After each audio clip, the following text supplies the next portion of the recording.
Welcome to Bassmaster Fishing, episode 17, I believe this is, Seminole, Lake Seminole.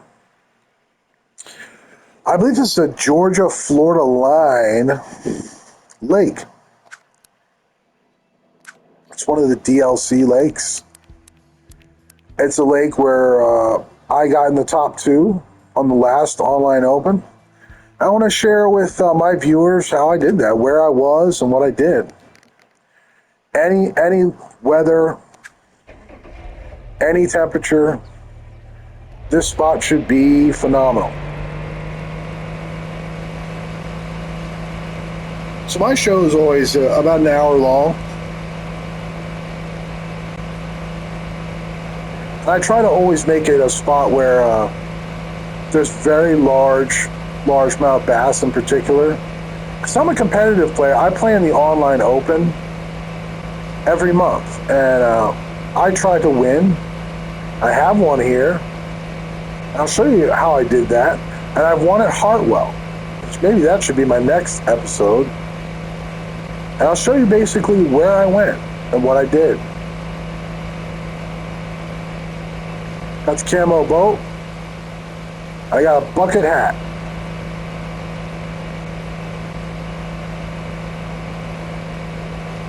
All right, so there's a right turn coming up. This is off to the left of the boat dock.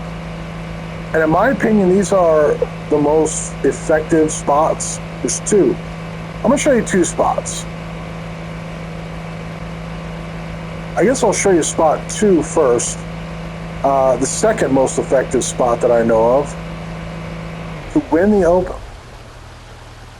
And then I'll show you the most effective spot. So you come over here. You cut all the way back here, past everything. You make a right. Now this little island right here is spot two. You see it on my map, that little island to the left of me. This is spot two. I wonder if there'll be a ton of fish here right now. Because there always seems to be, and many giant largemouth bass. So you get like all the way to the end, to the back side of this, and on this grass, there's usually just a raging hotspot full of giant trophy largemouth. And this is one of the spots I used to win the Seminole Open. Although this is not the first spot that I normally go. It's highly effective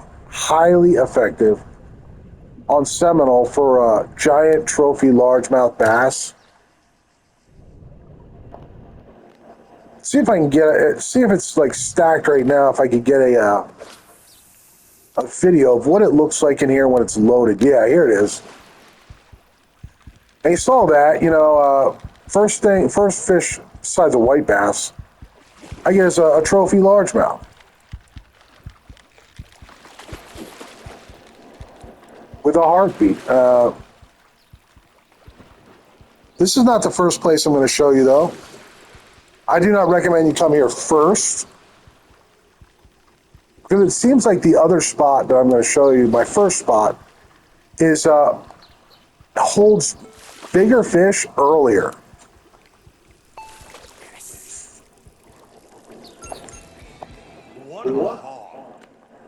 Make one more cast here to show you the basic idea of what's going on here on this spot. Okay, so it's real busy, it's real active.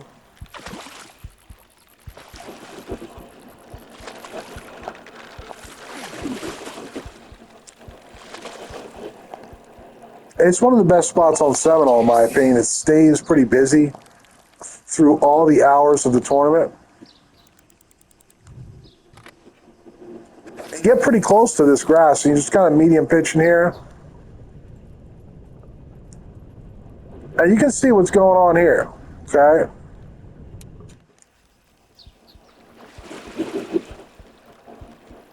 I've searched all of Seminole. Like, I don't know how far you've gotten into Seminole, but Seminole was a enormous, giant mystery to me until I searched the entire lake. Until I really beat the banks and looked around for myself, I did not find many hotspots. I mean, Seminole is, uh, it's a little tricky. There's not, especially during the open, like, it seems like there's not many, like, raging hotspots. But guys, put this one on your map. It's one of them. Now here I have my African professional. His name is Obadiah Isaac Jacob Moses Brown Aloysius Jackson Johnson.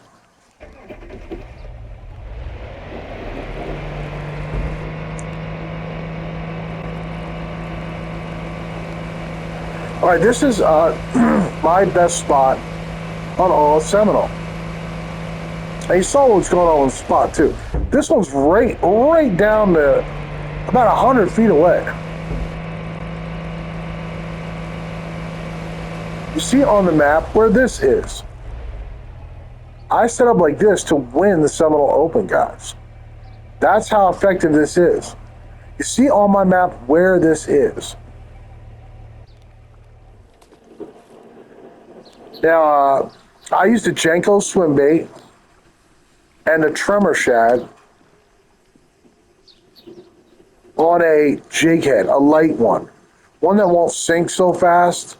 Maybe I should switch this over to a Ned rig, because a Ned rig is even lighter and it will not sink even more than a jig head.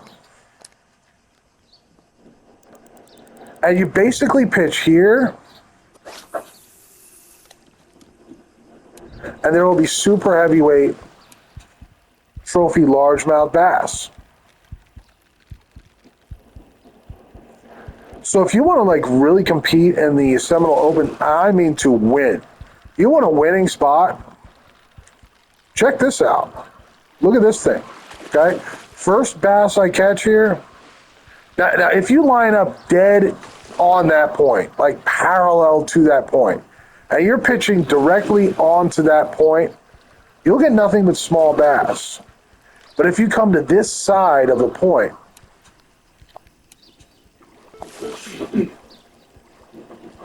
you'll get legendary largemouth bass.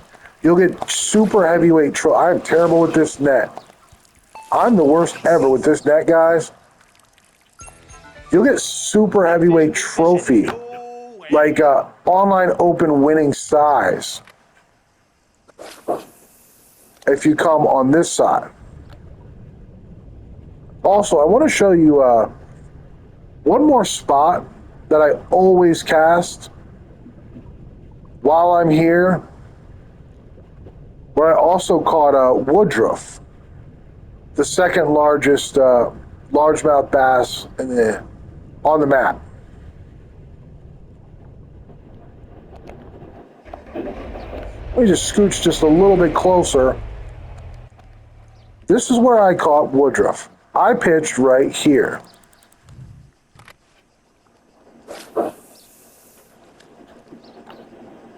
And he was kind of on the backside, swimming around back, kind of around here, where you can see there are super heavyweight trophy largemouth. And I mean, this is first thing in the morning. A giant cruiser just swam by and he was back there. Guys, this is how I practically won the Seminole Online Open. With these two spots. This one I primarily used. But when the bite when the fish kind of thinned out here, I went to spot 2, to the other spot, and caught some more giant super heavyweight trophies.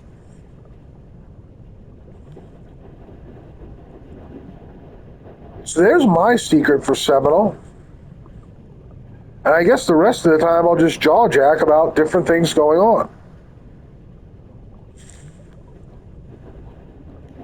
So the Super Mario movie is in cinemas. And a couple of my favorite YouTubers got together and did a review of the movie. Johnny Millennium from Happy Console Gamer, and Vince from Electronic Playground. And Johnny gave it a 7.5 out of 10. Vince gave it an 8.0. And they both said that it was not quite as great a movie as the first Super Mario movie. So I thought that was interesting. They both went to see it. And they both thought it was not quite as good as the first one.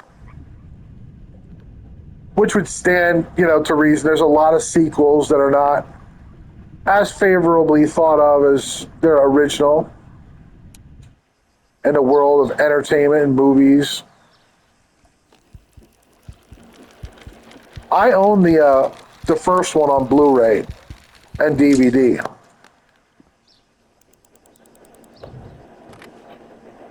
I thought the world of it. I thought it was the best Super Mario movie ever made. And honestly, I can't wait to see the second one. Because I'm a huge Illumination animation fan. I think their movies like Despicable Me are just phenomenal. I've never seen anything like when I was growing up. It was all G.I. Joe and Captain Planet and the different '90s cartoons were like hand drawn, and I still have a lot of respect for that style and everything. I still love it, but it just doesn't compare to the graphical fidelity of today's modern animated films. I wouldn't even call them really cartoons. They're animated films. They're computer generated artistic images. I don't think they've been hand drawn or anything. Like Despicable Me, it probably had storyboards. They probably used storyboards to create the actual movie, but it was not hand drawn. Those are computer generated images of Gru and the girls and all the characters of Despicable Me.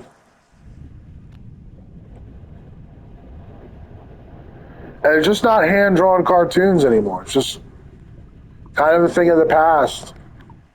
Except maybe SpongeBob. I'm not sure if they're still animated, like if they're still like drawing those cartoons. I think SpongeBob has kind of reached the end of its run, and you mostly see all reruns.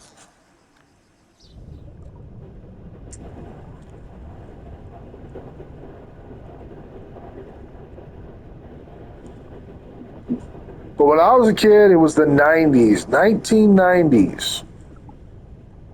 And it was G.I. Joe and Captain Planet.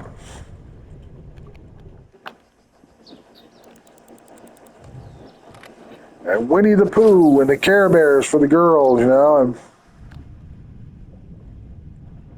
Mr. Rogers, and that might have been the 80s. But I watched cartoons the whole time I was growing up, especially Saturday morning.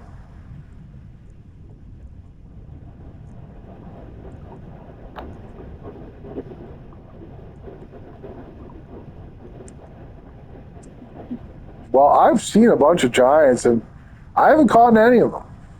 Caught. My English teacher would be appalled. I haven't caught any of them. No real Giants yet. Like 16s, 15s, 16s.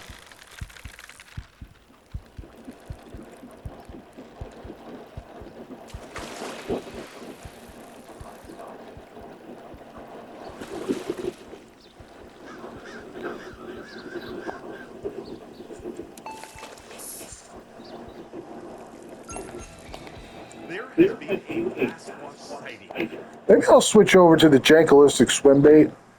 Because for some reason, the Tremor Shad is not seeming to really be attracting the real super heavyweights.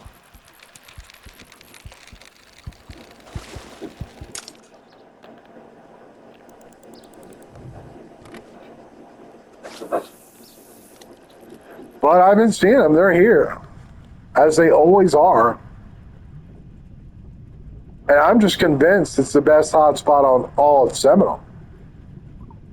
It's super busy, and there's many super heavy. It's like 16s in here.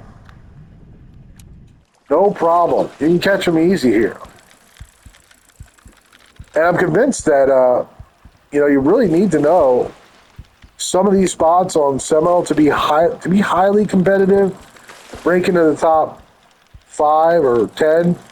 You always have to know the best spots, because the guys in the top 5 and 10 of the online open, they all know like the whole lake. They've studied the whole lake, and they know where the busiest, most effective largemouth fishing is, the spots that you need to be on. Check out the green beast from beneath. They've spent many hours poring over the maps and going anywhere and everywhere and starting from one end and working all the way to the other, like I have on this lake, and checking the whole lake. This is not, I didn't stop when I found this spot. I have literally checked the whole lake. And this is the best spot for largemouth that I have found. Spot number 2 is the second best spot. And especially for competition, Royale, or the online open, or playing career mode with a friend, trying to outdo each other in career mode. That's what me and my new buddy Big E 777 have been doing. He reached out, he saw my videos on YouTube, and sent me a friend request. Next thing you know, we're playing Royale, we're playing in the public venue, and until I decided I didn't want to do that anymore, because those venues are very trashy anymore. They don't run properly.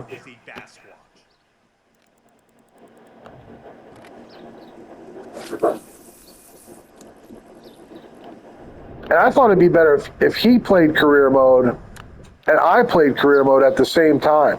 And then we just basically compare each other's bags at the end of, say, the St. John's Open. And we played the Opens in career mode, and he compared his bag to my bag. He beat me some, I beat him some.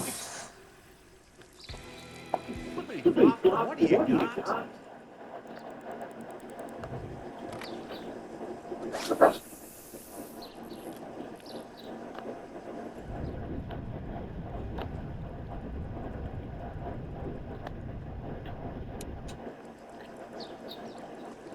But I have some videos about Seminole hotspots. But these hotspots here, these two that are close together like this, in my opinion, are the most effective in any kind of tournament or competition. If you use these two spots, you're probably going to win. As long as, you don't use really small lures that attract a lot of smaller fish. And like, you use good lures and a good retrieve, and you have a little bit of luck, you're probably going to win that competition. If you fish here and you use the other spot wisely, like if this spot dries up at all, you go over there and catch the rest of your giants over there. You can win the Seminole Open like that. I did. Because there's no spots better than these. Maybe there's spots just as good that I don't know about. I don't think so. I've been across the entire breadth of this lake. I've beaten every bank, checked every shallow in this entire lake. The only thing I haven't checked here is all of the deep areas in the center. But I know you can catch legendaries out of there too, because I caught Ranger. in like 30 feet of water out in the middle of the lake here. So I know you can catch them out there too.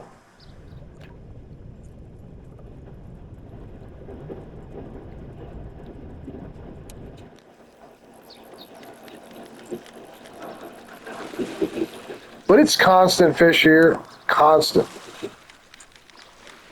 And I'm kind of surprised I haven't caught one of my giants yet.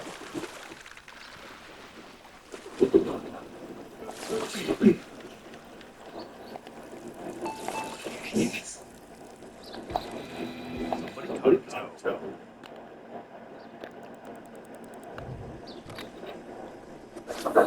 But that's not what this video is necessarily about. I'm taking you to the best spots I know of for my TV show. Bassmaster episode 17. It's basically a show. I'm not really trying to max my bag rate. I mean, I am, but I'm not really caring too much about that.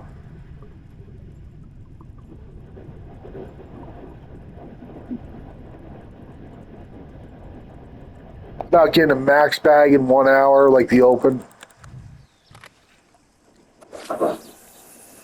I usually do. When I play Bassmaster, I'm always looking for the max bag. Even now, admittedly, I am.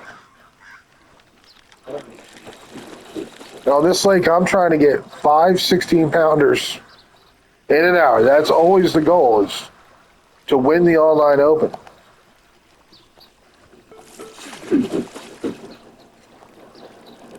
But this is my show, you know, where I play, because I play this game every day. Somebody caught a toad. Learning more and more about it, and putting whatever I find that's new on my YouTube channel.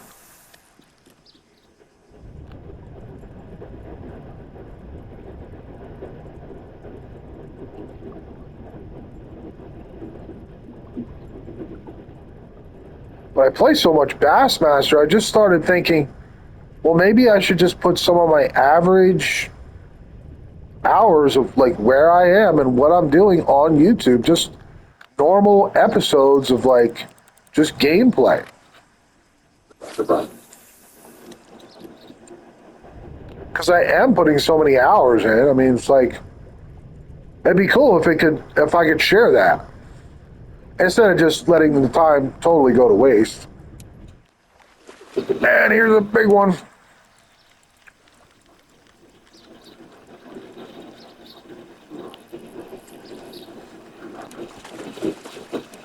Obadiah, Aloysius, Brown, Johnson, Jackson has got himself a real pig.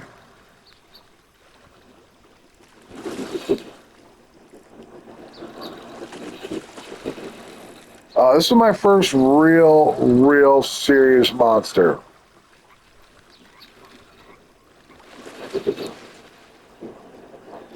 Let's see what he weighs in at. Almost a 15. I did catch him back here, kind of like back here. But you get a lot of them on this side of the actual point itself, too. This is honestly where I get most of my best fish. In here.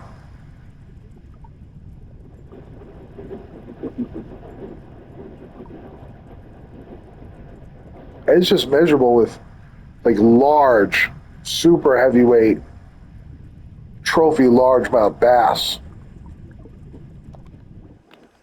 A reliable pigsty. Where you will have lots of fun playing in the online tournament.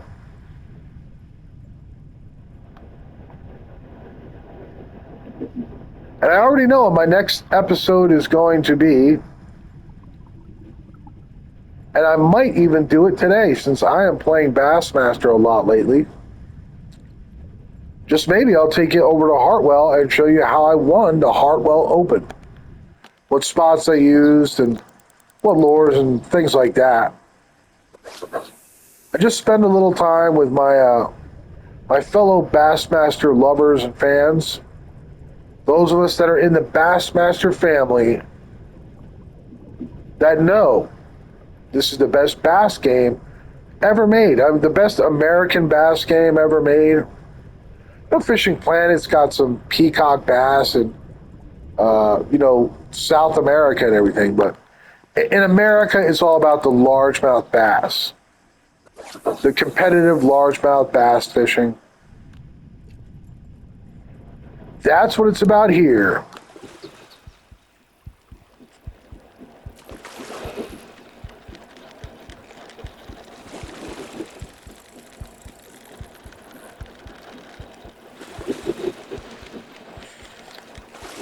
And we're just entering into spring now here in America.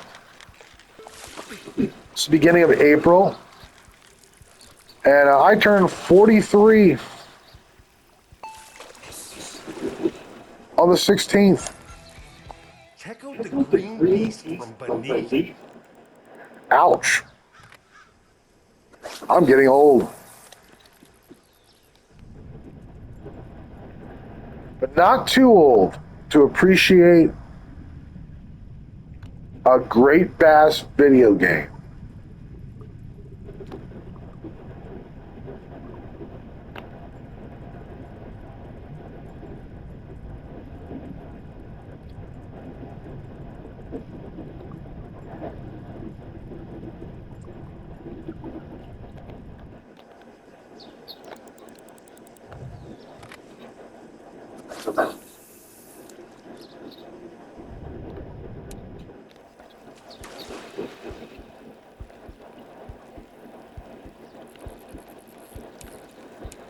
Well, I've got a heartbeat on this bass, but that doesn't mean much. It could be a 10-pounder. And it is. This is not a super heavyweight. Haven't caught many today. But that's the nature of even the best spots, guys. Don't be surprised about that. Bassmaster kind of changes sometimes from day to day. For me, the important thing is, will a spot give me a maximum bag of 5 fish in 1 hour from 7 to 1500 once every few days? Is it that good? Can I win the online open reliably, predictably, using a certain spot or spots?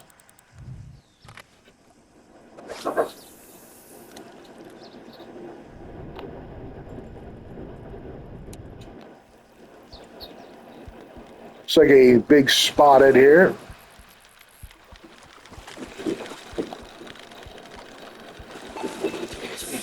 Yeah, I think I had a round in the open that was like 73 or something. It was unbelievable. I just kept catching 16s and 15s here and on the second spot.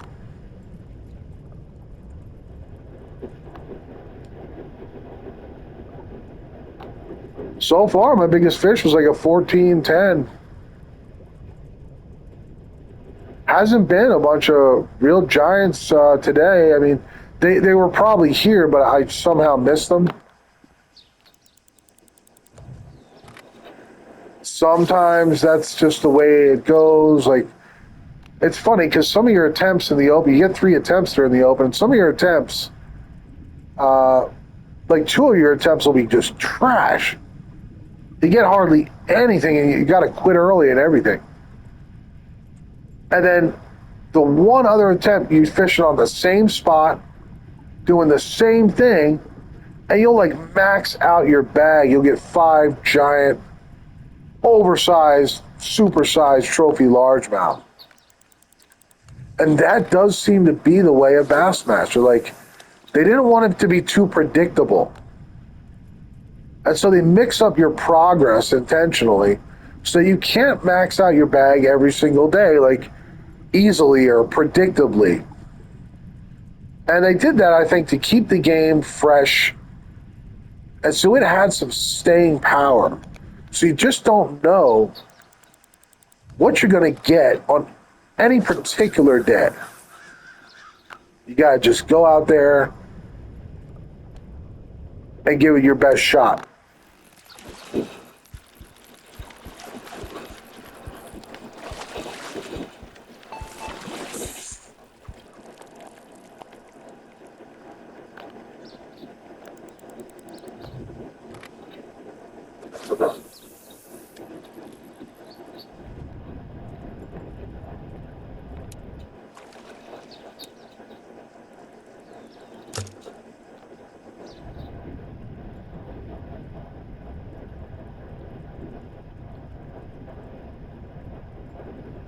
All right, I'm telling you what I'm thinking here. I believe most of these giants are going to be on spot 2. So I'm going to move a little early.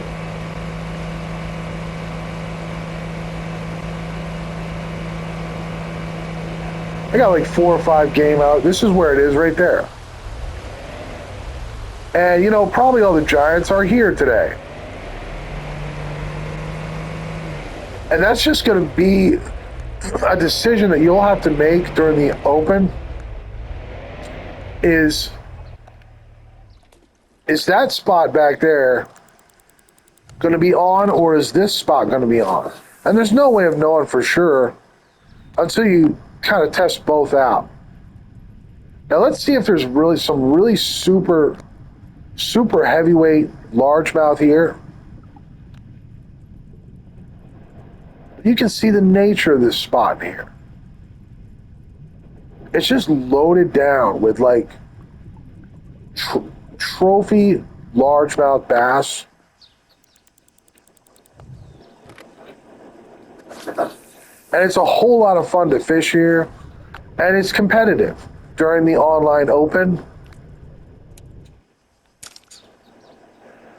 I mean, I got to be honest with you guys. I did get second place. But the guy that got first place, he finished the tournament 3 times. He had 3 different accounts. So he had three chances to beat my 1 chance. So I considered myself the clear winner of that online open, even though I never got the credit for it officially.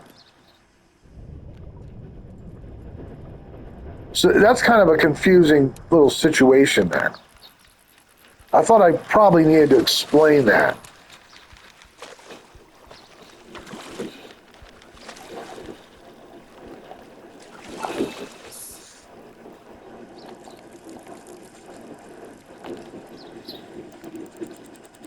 That was a bit of a disappointment, honestly. And but I reached out on Xbox and I befriended the guy, and there's no hard feelings about it.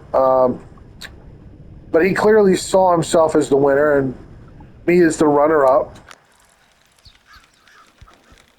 And I just kind of feel like, well, you know, that's a little dirty. But there's no hard feelings. Some people just don't have a conscience about that kind of thing.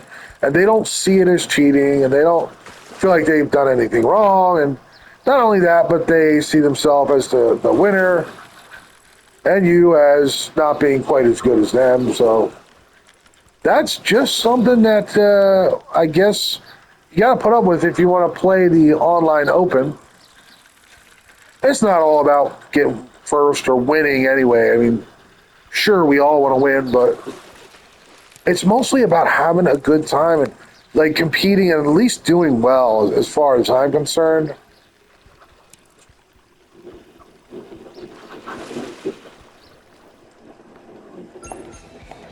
Check out the green piece from beneath. But I do want to win. I want to win too. And it shouldn't really be a problem, like, for someone else to win every once in a while. I mean, how special is it going to be if you win every single open? And it's never special if you have to cheat to do it. It's like using a performance-enhancing drug, you know. It just, it's not really winning. It's cheating and practically forfeiting. Like you forfeit being a true champion because you couldn't compete with confidence without cheating. So it's kind of like acting like a loser, and yet, trying to be a champion by cheating is just never. It's never successful. Never. Even if you get first place, if you cheated, you really truly got last place. It's like forfeiting. You might have won first place, but you lacked the confidence to compete fairly and maturely and to begin with in the first place.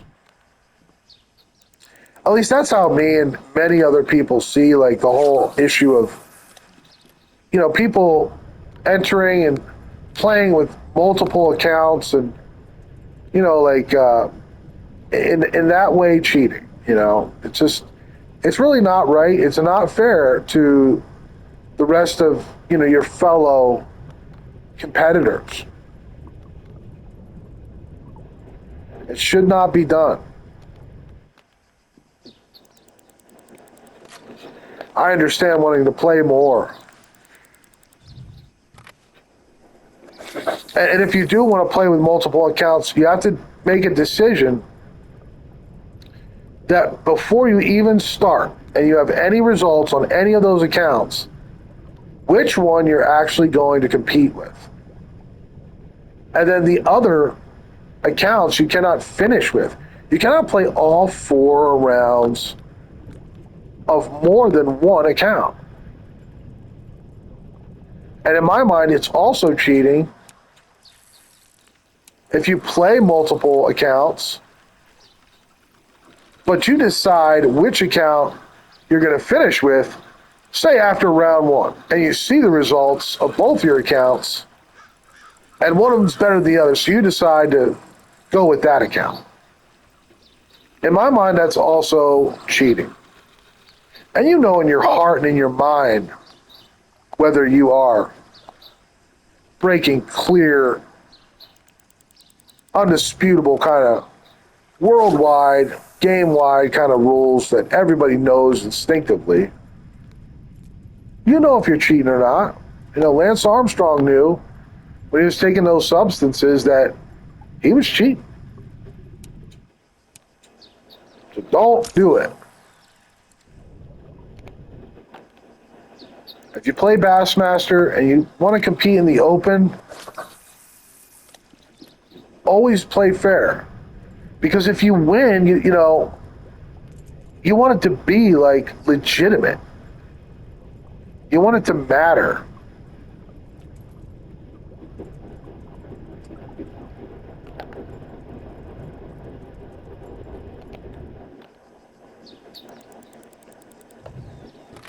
Well, you see the nature of this spot, and for some reason, on this particular day, I didn't get a ton of giant trophies. I jaw-jacked a lot.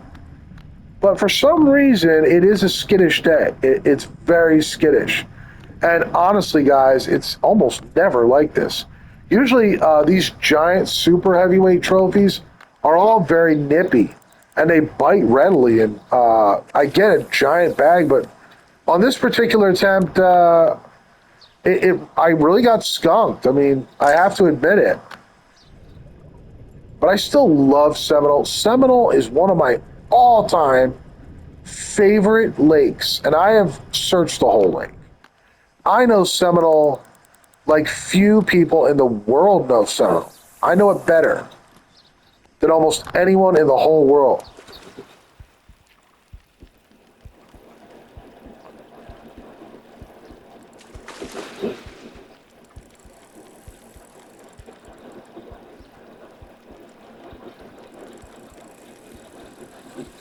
And these spots can win you the online open. They're that good. I guarantee it. I promise. If you don't win, you'll be in the top 5, as long as you fish it well. because not everybody knows about these spots, guys. A lot of people are, to be quite honest, they're all hanging out at the dam. And I'm no better. When I first started playing Seminole, I entered an online open. And I knew about a Big Timer J video. Wow. Really pretty bad day, guys. I was hoping he'd be a 16, honestly. Those are the ones you're after. Just a really, really rough day. And it is like that sometimes. Your hottest spots will just be rough, but these two here, man, they're killer. I got second place, but I should have got first. And I used these two spots, and I fished them just like this. I should tell you, I did get an over 73-pound bag called Woodruff at the last spot, and got over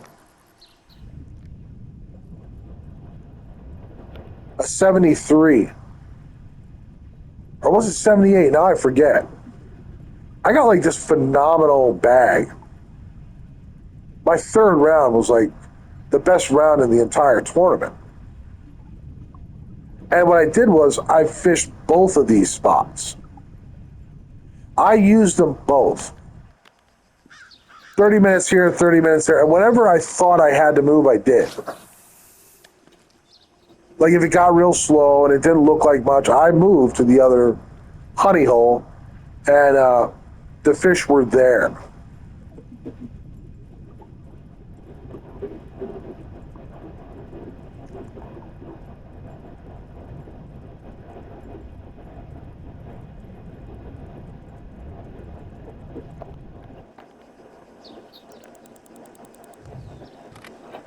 I'm only using one lure right now, and you might think that's rather one-dimensional, but I get the best success with the tremor shad and the Jenkilistic swim bait. I've been using the tremor shad a lot lately, so I guess I'm just in a Jenkilistic kind of mood here. You do whatever you want. This is just free fishing and me jaw jacking to whatever audience I wind up having.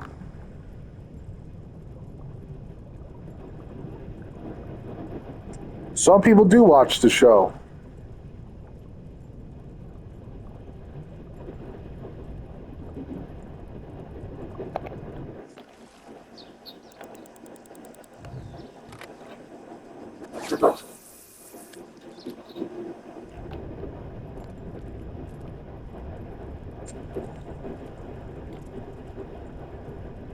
So what do you think? Is the PS6 going to come with no disk drive and be like $700 or $800?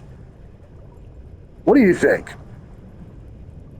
I think it's possible, with the Pro coming out and being diskless, and they clearly, they want you in that digital store, and they want you buying all your games digitally, and that's the trend, to get you in that store. So that's the only place you can buy your games. If you're diskless, hey man, you have to buy your games in their digital store. They can set any prices they want.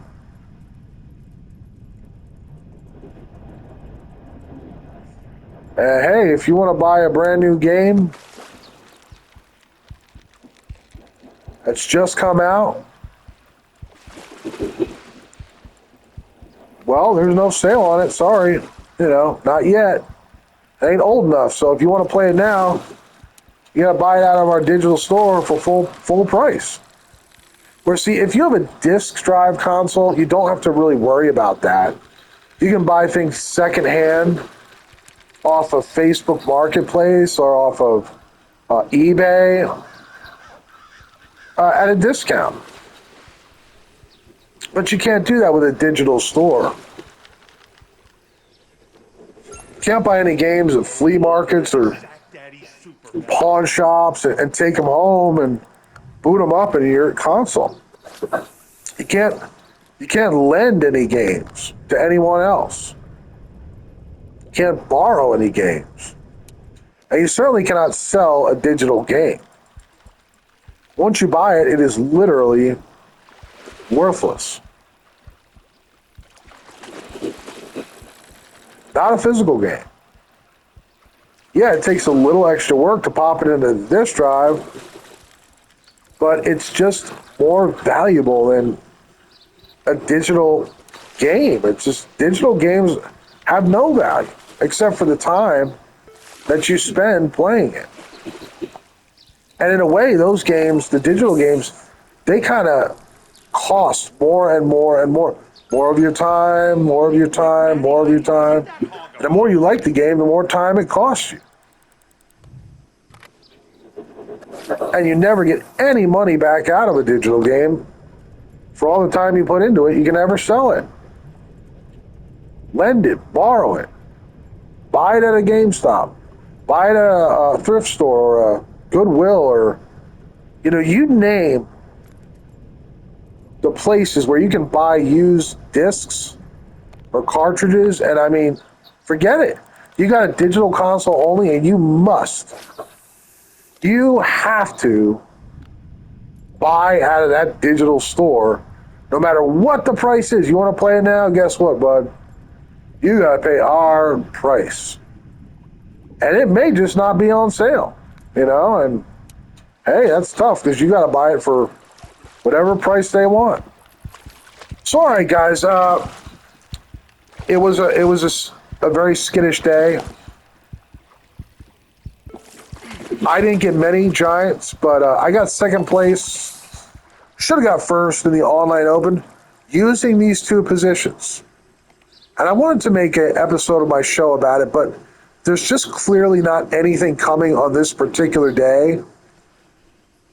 So thank you for watching this episode. Have a great day. Bye-bye.